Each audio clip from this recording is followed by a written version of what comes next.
Sir इस bill pay whatever is not within the scope, as per Rule 110, we will go by Rule 110. Rule 110, we'll go by Rule 110. Honorable Shri Raghav Chadha, I'm not allowing anyone else. I'm sorry. I'm not going into the merits of it. Please, Shri Raghav Chadha, no one else. No one else, Mani Dangi ji, no one else. No one else. Rule 110. Yes, please. Mani Shri sir Raghav इस Chadha. Bill pay चर्चा के माध्यम से मैं इस देश के आम हवाई यात्री का दर्द आप सबके सामने रखना चाहूँगा। सर वादा था कि हवाई चप्पल वालों को हवाई जहाज़ की सैर कराई जाएगी। आलम यह है सर कि बाटा कंपनी का जूता पहनने वाला भी आज हवाई जहाज़ की टिकट नहीं खरीद पा रहा है। Economy class is no more economical sir. मैं आज इस सदन में बहस पे आने से पहले अपने फ़ोन पर फ्लाइट के रेट चेक कर रहा था सर। अगर कल मुझे दिल्ली से बम्बई जाना हो तो टिकट 14,000 रुपये की है, वन वे की सबसे सस्ती टिकट। दिल्ली से पटना जाना हो तो 12,000 रुपये की टिकट, दिल्ली से बेंगलोर जाना हो तो 16,000 रुपये की टिकट। और सर वो छोड़िए, संडे के दिन यानी कि परसों मैं अपने क्षेत्र पंजाब से दिल्ली आया, मोहाली एयरपोर्ट से चंडीगढ़ एयरपोर्ट से मैंने फ़्लाइट ली और दिल्ली पहुंचा। उस फ्लाइट की टिकट 14,500 रुपये की थी। हम सांसदों को तो फ्लाइट की रीइंबर्समेंट मिल जाती है सर, आप उस आम नागरिक का सोचिए जो इस स्काई रॉकेटिंग एयर प्राइसेस से जूझ रहा है। और एक और दिलचस्प चीज़ है, एक ही सेक्टर की एक ही दिन की सेम एयरलाइन जो अलग अलग समय पर उड़ती है उसके भी रेट अलग है। आपको सुबह 10 बजे दिल्ली से बंबई जाना, उस एयरलाइन से उस तारीख पे आपको एक रेट मिलता है। 2 बजे की दोपहर की टिकट लेते हैं उसी एयरलाइन पे, उसी दिन पे वो उससे दोगुनी हो जाती है। न जाने क्या लॉजिक है सर। हमें इस देश में एयर यात्रा को लग्जरी ट्रैवल नहीं बताना सर, आम ट्रैवल बनाना है जैसे कि ट्रेन का है। और सबसे बड़ी बात सर, इस देश में जहाज में उड़ना और जहाज में उड़ के अपनी मंजिल तक पहुंचना आज भी इस देश की बहुत बड़ी आबादी के लिए एक सपना है। अगर ट्रैवल की रफ्तार बढ़ेगी तभी इस देश की रफ्तार बढ़ेगी। सर दूसरा दर्द जो इस देश का आम आदमी रोज उससे जूझ रहा है वो है ओवर क्राउडेड एयरपोर्ट्स। सर आज हमारे देश के एयरपोर्ट्स बस अड्डे जैसे बन गए हैं। बस अड्डों से बदतर हालत, बदतर व्यवस्था देश के एयरपोर्ट्स पर है सर। सर टर्मिनल 1 चले जाइए दिल्ली के, टर्मिनल 2 चले जाइए दिल्ली के, आप हालात देखिए। सिक्योरिटी लाइन से लेकर चेक इन लाइन तक लोग लाइनों में खड़े हैं और लाइनों में खड़े हैं और उसके बाद उनकी फ्लाइट भी इस चक्कर में मिस हो जाती है। एक मुसाफिर सही समय पर फ्लाइट नहीं पकड़ पा रहा क्योंकि वो बेचारा चेक इन और सिक्योरिटी लाइन में ही फंसा रहता है। इतने ओवर क्राउडेड एयरपोर्ट्स आज हमारे देश के बन चुके हैं। सर आज यात्री का तीसरा दर super expensive food. Please let the honorable member speak. Please. Sir बोलने दीजिए। No, honorable members. Please, honorable members. माननीय सदस्य, मेरा समय जा रहा है। Please let him speak. Sir आज एयरपोर्ट्स पर खाना इतना महंगा है, बाजार के मुकाबले 2 गुना 3 गुना दाम है। एक साधारण सी पानी की बोतल जो 20 रुपए की बाजार में मिलती है वो एयरपोर्ट के भीतर जाकर फूड आउटलेट पे 100 रुपए की मिलती है। आज यात्री जो इंतजार कर रहे हैं अपनी फ्लाइट का वो पानी पीकर पेट भर रहा है कि कहीं 250 रुपए की चाय और 350 रुपए का समोसा ना खरीदना पड़ जाए। बताइए सर, एक आम आदमी एयरपोर्ट पर अपने जहाज का इंतजार करते हुए क्या एक चाय नहीं पी सकता? क्या इस पर कोई रेगुलेशन नहीं होना चाहिए? क्या कोई अफोर्डेबल कैंटीन का मैकेनिज्म नहीं होना चाहिए? चौथा दर्द जो आज इस देश के आम यात्री को सर सहन करना पड़ रहा है वो है पुअर कनेक्टिविटी। आज इस देश के कई टूरिज्म स्पॉट्स पे, कई फेमस शहरों तक जहाज की यात्रा नहीं पहुंचती, फ्लाइट्स नहीं पहुंचती, एयरपोर्ट नहीं पहुंचती। कई शहर, अधिकतर शहर ऐसे हैं जहां पर एयरपोर्ट्स नहीं हैं। इंसान को जहाज लेकर, जहाज से उतरकर कई घंटों का बस का और गाड़ी का सफर तय कर अपनी मंजिल पे पहुंचना पड़ता है सर सरकार ने कहा कि मालदीव्स मत जाओ, लक्षद्वीप जाओ छुट्टी मनाने। मैं आपको आज का रेट बता रहा हूं सर, अगर आज मुझे दिल्ली से मालदीव जाना हो तो 17,000 रुपए की फ्लाइट है, लेकिन दिल्ली से लक्षद्वीप जाना हो तो 25,000 रुपए की फ्लाइट है सर। तो बताइए हम मालदीव जाएं कि लक्षद्वीप जाएं? सर चौथा दर्द जो आज पांचवा दर्द जो आज एक आम यात्री को महसूस करना पड़ रहा है वो है sir flight cancellation and delays. Sir एक आम नागरिक अपनी मंजिल पे, अपनी डेस्टिनेशन पे पहुंचने के लिए, जल्द पहुंचने के लिए कभी कभार ट्रेन यात्रा या बस या गाड़ी की यात्रा नहीं करता, वो महंगी टिकट खरीदता है। महंगी टिकट खरीद के अपनी मंजिल पे समय पे पहुंचना चाहता है। और कुछ ऐसे भी लोग हैं जो आर्थिक तौर पे सक्षम नहीं हैं, लेकिन आपातकालीन परिस्थितियों में, इमरजेंसी सिचुएशन में वो भी महंगी जहाज की टिकट खरीदकर जहाज की यात्रा करना चाहते हैं, अपनी मंजिल पे पहुंचना चाहते हैं। लेकिन क्या वो अपनी मंजिल पे समय पर पहुंच जा रहे हैं?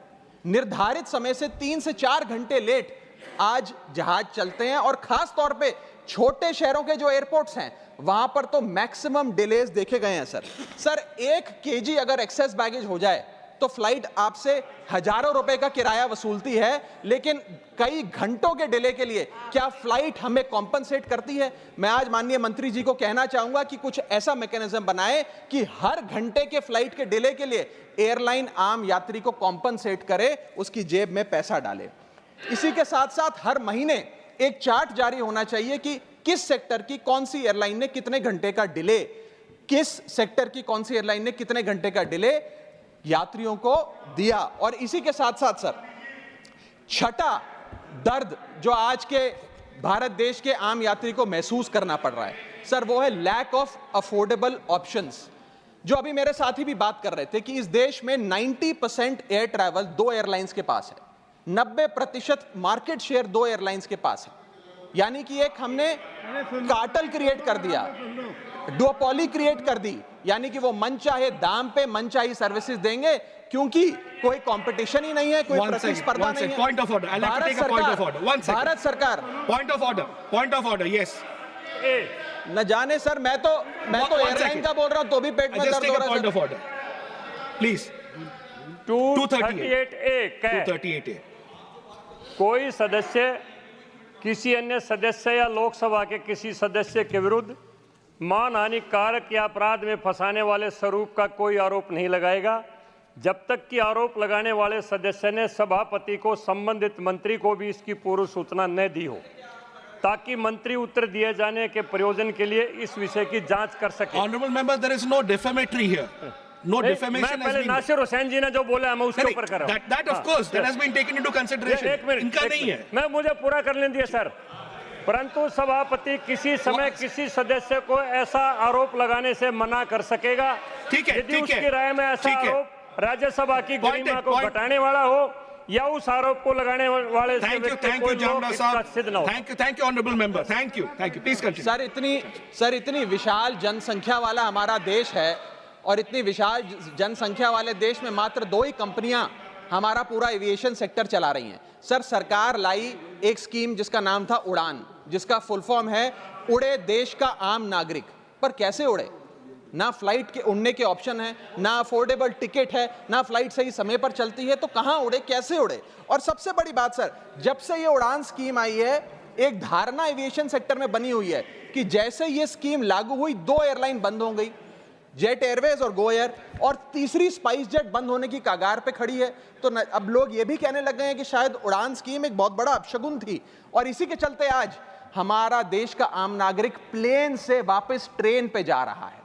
सर मेरा 7वां दर्द बैगेज चार्जेस और बैगेज डिलेज।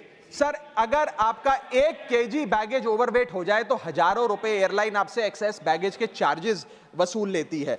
यहां तक कि कुछ लोग अब अपना सामान एयरपोर्ट पर फेंक के चले जाते हैं बिकॉज उनके सामान में पड़ी वस्तुएं इतनी महंगी नहीं है जितना बैगेज चार्जेस एयरलाइन ले लेती हैं। और बैगेज के डिलेज देखिए सर, लंबा आपको इंतजार बैगेज बेल्ट पे करना पड़ता है कि कब हमारा बैग आएगा। जब स्क्रीन पर देखते हैं तो स्क्रीन पर लिखा आता है बैगेज ऑन बेल्ट, लेकिन बैगेज ऑन बेल्ट नहीं होता, सिर्फ 2-3 बिजनेस क्लास पैसेंजर्स का बैग आता है और न जाने कितने मिनट एक आम नागरिक को इंतजार करना पड़ता है। इस एक्सेस डिले के लिए या इसको एक स्टैंडर्डाइज करने के लिए कोई प्रोसीजर सरकार को बनाना चाहिए। सर मेरा आठवां दर्द मैं समाप्त कर रहा हूं सर 8वां दर्द heavy car parking charges eight airport. Sir आज आप एयरपोर्ट्स पर पार्किंग का ठेका किसी एक कंपनी को दे देते हैं और वो मनचाहे दाम वसूलती है। खास तौर पे छोटे एयरपोर्ट्स पे 200-250 रुपए प्रति घंटे की कार पार्किंग चार्जेस देनी पड़ते हैं।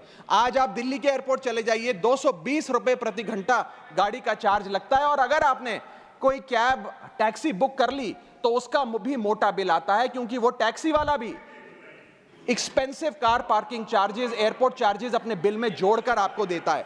सर ये था दर्द फ्लाइट में चढ़ने से लेकर फ्लाइट में उतरने का। मैं अंत में चार पंक्तियां